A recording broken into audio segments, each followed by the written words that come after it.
கோபுரம் டிவி நேயர்களுக்கு இனிய வணக்கம். இன்று பிறந்தநாள் காணும் மற்றும் மணநாள் காணும் அத்துணை சகோதர சகோதரிகளுக்கும் எங்களது இனிய வாழ்த்துக்கள். பாபாவின் ஆசிகளோடு பல்லாண்டு காலம் நீங்கள் எல்லா வளங்களும் செல்வங்களும் பெற்று நலமுடன் வாழ வாழ்த்துகிறோம். பாபா அழைக்கிறார். அவரின் பொன்மொழிகளை கேட்பதற்காக, நம் பிரச்சனைகளை தீர்த்து வைக்கும் அற்புதமான கூட்டு பிரார்த்தனை செய்வதற்காக, மேலும் மனம் ஒருநிலைப்படவும் மனம் அமைதி பெறவும் அற்புதமான தியானம் செய்யவும் பாபா அழைக்கிறார். பாபா நம் கரங்களை பிடித்து அழைத்துச் சென்று அற்புதம் நிகழ்த்தவிருக்கிறார். வாருங்கள், பாபாவின் பொன்மொழிகளை தரிசனம் செய்வோம். என் அன்பு குழந்தையே, நீ முன்னேறுவதற்காக இந்த பூமியில் பிறந்திருக்கின்றாய்.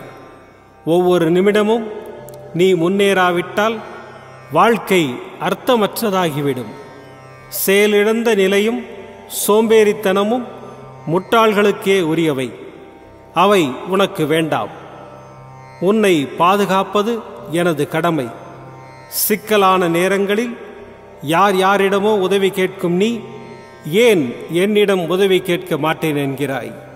எந்த நிலையிலும் நீ என்னிடம் உதவியை பெற கற்றுக்கொள்ள வேண்டும். அது உனக்குள் பல அற்புதங்களை நிகழ்த்தி காட்டும். உனது தேவைகள் அனைத்தையும் நான் நிறைவேற்றுவேன். அதற்கு உனக்குண்டான தகுதி நீ என் மீது வைக்கும் முழு நம்பிக்கைதான். நம்பிக்கையும் பொறுமையும் இல்லாதவர்களுக்கு நான் அற்புதங்களை செய்வது இல்லை.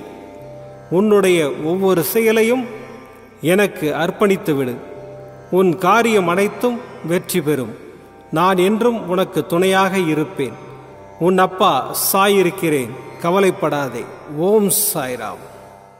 பாபாவின் அற்புதமான பொன்மொழிகளை தரிசனம் செய்தோம். அடுத்த நிகழ்வு கூட்டு பிரார்த்தனை. நம் மனநலன் சார்ந்த பிரச்சனைகளுக்காகவும், உடல் நலன் சார்ந்த பிரச்சனைகளுக்காகவும் மற்றும் நம் அனைத்து விதமான பிரச்சனைகளுக்காகவும் சாய்நாதரிடம் கூட்டு பிரார்த்தனை செய்வோம். வாருங்கள், இந்த அற்புதமான கூட்டு பிரார்த்தனையை செய்வோம். பிரார்த்தனாஷ்டகம். 8 பிரார்த்தனைகள். சாந்தமான மனம் கொண்ட சாயிநாதரே, அறிவின் சிகரமே, அன்புள்ளம் கொண்டவரே, கருணை கடலே, உண்மையின் இருப்பிடமே, மாயை என்னும் இருளை அகற்றுபவரே, ஜாதி மத பேதங்களுக்கு அப்பாற்பட்டவரே, எங்களின் புரிந்து கொள்ளும் திறமைக்கு அப்பாற்பட்டவரே, அன்பின் இருப்பிடமே, ஷீரடி வாழ் இறைவனே, என்னை காப்பாற்றும், என்னை காப்பாற்றும். ஞான சூரியனே, ஞானத்தை வழங்குபவரே, பக்தர்களின் மனங்களில் உலவிடும் பரமஹம்சரே, அனைத்து நன்மைகளுக்கும் காரணமானவரே, தங்களை சரணடைந்தவரை காப்பவரே, படைக்கும் தொழில் புரியும் பிரம்மாவும் காக்கும் கடவுளான விஷ்ணுவும் நீங்களே. 3 உலகங்களையும் யுகங்கள் முடிவில் தன்னுள் ஐக்கியமாக்கிக் கொள்ளும் ருத்திரனும் தாங்களே. நீங்கள் இல்லாத இடம் இந்த பூமியில் ஏது? எல்லாம் அறிந்த இறைவன் நீங்கள். எங்கள் எல்லோரின் இதயங்களிலும் வசிப்பவரும் நீங்களே. எனது எல்லா குற்றங்களையும் மன்னிக்க வேண்டும் என்று வேண்டி கேட்டுக்கொள்ளுகின்றேன். அலை அலையாய் தொடர்ந்து வரும் சந்தேகங்களையும் மனமயக்கங்களையும் போக்குவீராக. நீங்கள் கோமாதா, நான் பிறந்த இளங்கன்று. நீங்கள் சந்திரன், நான் சந்திரகாந்த கல். தங்கள் பாதங்கள் கங்கை நதி. பணிவுடன் இந்த தாசன் உங்கள் பாதங்களில் தலை வணங்குகிறேன். உங்கள் கைகளை என் தலைமீது வைத்து ஆசை கூறுங்கள். என் கவலைகளும் துன்பங்களும் பறந்தோடட்டும். இந்த கணு தங்களின் தாசன். இந்த 8 துதிகளையும் கூறி நான் உங்களை சாஷ்டாங்கமாக நமஸ்கரிக்கின்றேன். எனது பாவங்கள், துன்பங்கள் மற்றும் ஏழ்மை நிலை இவை யாவும் உடனடியாக விலகி ஓடட்டும். ஓம் சாய்ராம், ஓம் சாய்ராம், ஓம் சாய்ராம். அற்புதமாக கூட்டு பிரார்த்தனை செய்தோம். பாபா நம்முடைய கோரிக்கையை ஏற்று நிச்சயமாக நமக்கு அற்புதங்களை செய்வார் என்பது சத்தியம். இனி கண்களை மூடி பாபாவை மனதில் நிறுத்தி பாபாவின் அற்புதமான சக்தி வாய்ந்த மந்திரத்தை அனுபவிப்போம். ॐ नमो भगवते साईनाथाय अमृतवाक्यवर्षाय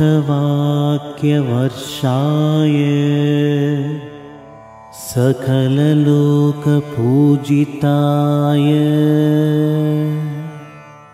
सर्वदोषनिवारणाय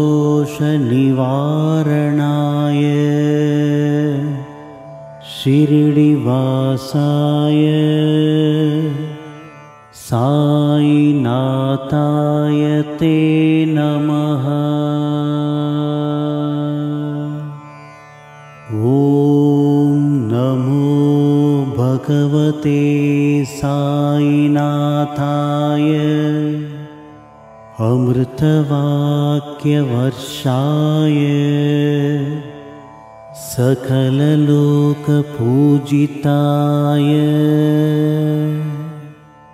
सर्वदोषनिवारणाय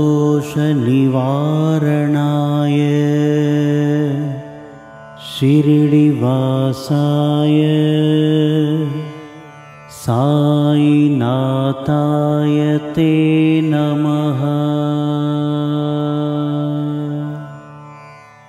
ॐ नमो भगवते साईनाथाय अमृतवाक्यवर्षाय सकललोकपूजिताय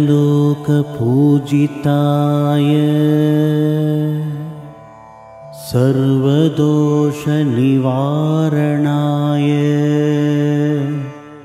शिरडिवासाय साईनाथाय ते नमः। ॐ नमो भगवते साईनाथाय अमृतवाक्यवर्षाय सकललोकपूजिताय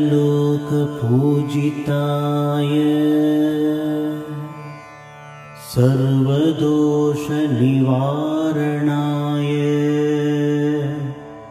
शिरडिवासाय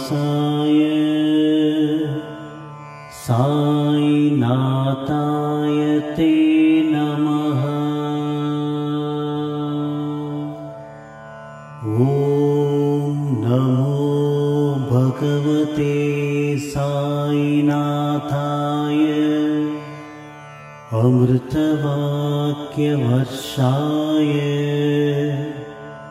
सकललोकपूजिताय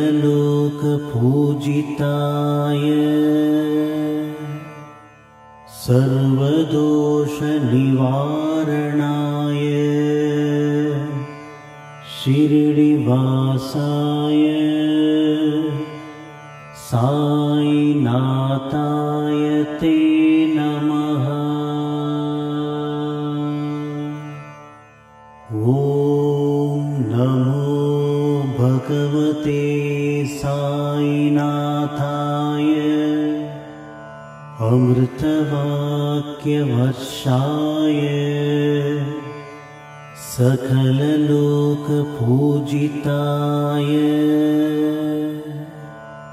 सर्वदोषनिवारणाय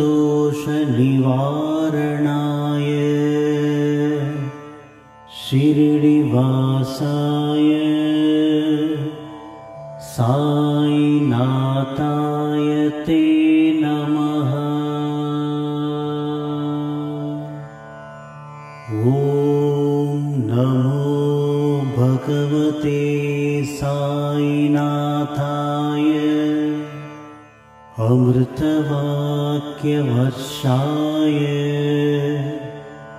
सकललोकपूजिताय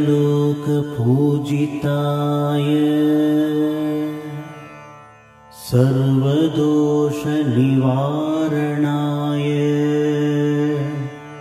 शिरडिवासाय साईनाथाय ते नमः। ॐ नमो भगवते साईनाथाय अमृतवाक्यवर्षाय सकललोकपूजिताय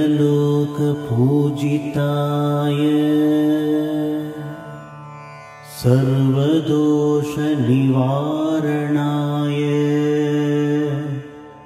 शिरडिवासाय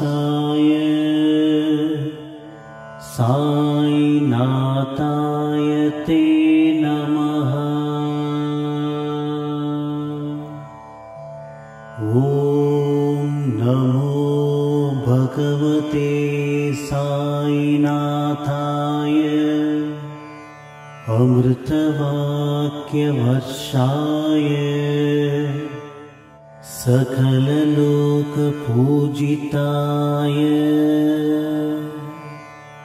सर्वदोषनिवारणाय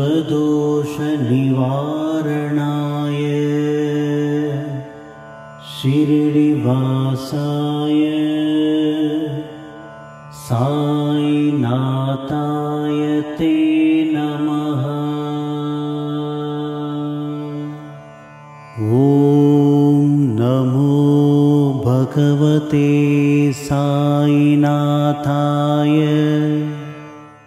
अमृतवाक्यवर्षाय सकललोकपूजिताय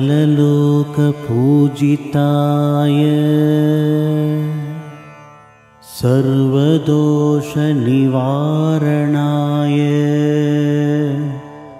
शिरडिवासाय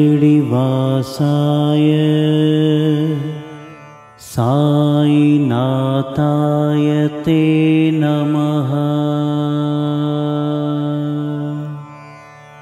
ॐ नमो भगवते साईनाथाय अमृतवाक्यवर्षाय सकललोकपूजिताय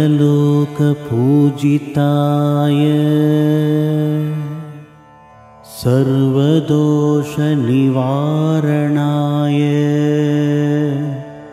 शिरडिवासाय साईनाथाय ते नमः। ॐ नमो भगवते साईनाथाय अमृतवाक्यवर्षाय सकललोकपूजिताय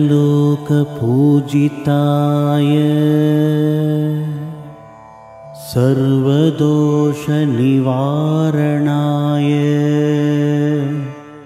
शिरडिवासाय साईनाथाय ते नमः।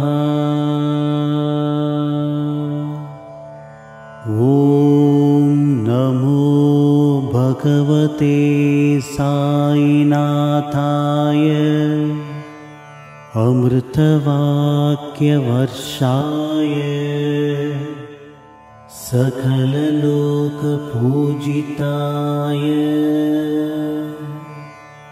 सर्वदोषनिवारणाय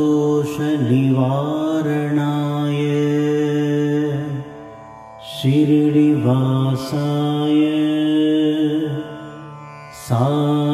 साईनाथाय ते नमः। ॐ नमो भगवते साईनाथाय अमृतवाक्यवर्षाय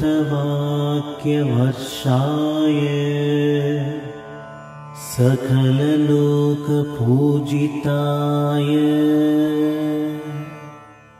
सर्वदोषनिवारणाय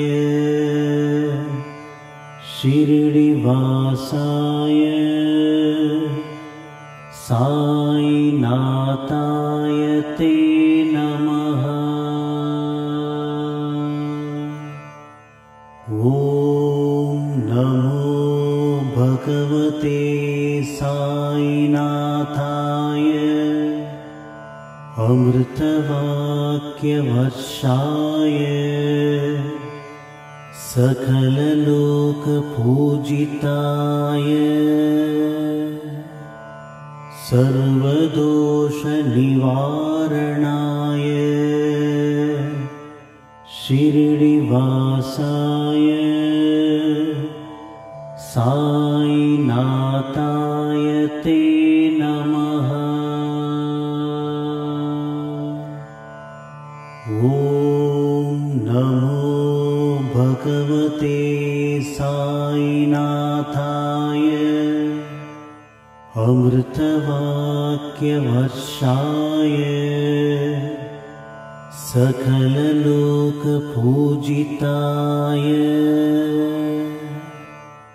सर्वदोषनिवारणाय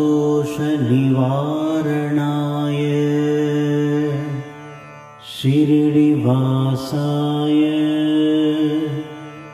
साईनाथाय ते नमः। மீண்டும் நாளை காலை இந்த அற்புதமான பாபா அழைக்கிறார் நிகழ்ச்சியில் சந்திப்போம். நன்றி, வணக்கம். விதம் விதமான பக்தி நிகழ்ச்சிகளை உங்களுக்காக தந்து கொண்டிருக்கிறது உங்கள் கோபுரம் டிவி. உங்களுக்கு பிடித்த நிகழ்ச்சிகளை லைக் செய்யுங்கள், உங்களுக்கு பிடித்த மாணவர்களுக்கு ஷேர் செய்யுங்கள். மேலும் சப்ஸ்கிரைப் செய்வதோடு மட்டுமல்லாது அருகில் இருக்கும் பெல் பட்டனை கிளிக் செய்து கோபுரம் டிவி நிகழ்ச்சிகளை உடனுக்குடன் தெரிந்து கொள்ளுங்கள். மற்றும் ஒரு மகிழ்ச்சியான செய்தி, கோபுரம் டிவி ஆப்பை கூகுள் பிளே ஸ்டோரில் ஃப்ரீ டவுன்லோட் செய்து கோபுரம் டிவி நிகழ்ச்சிகளை தொடர்ந்து கண்டுகளியுங்கள், பாருங்கள், ரசியுங்கள், பரவசமடையுங்கள். gopuramtv.com பக்தி பக்திமயம்.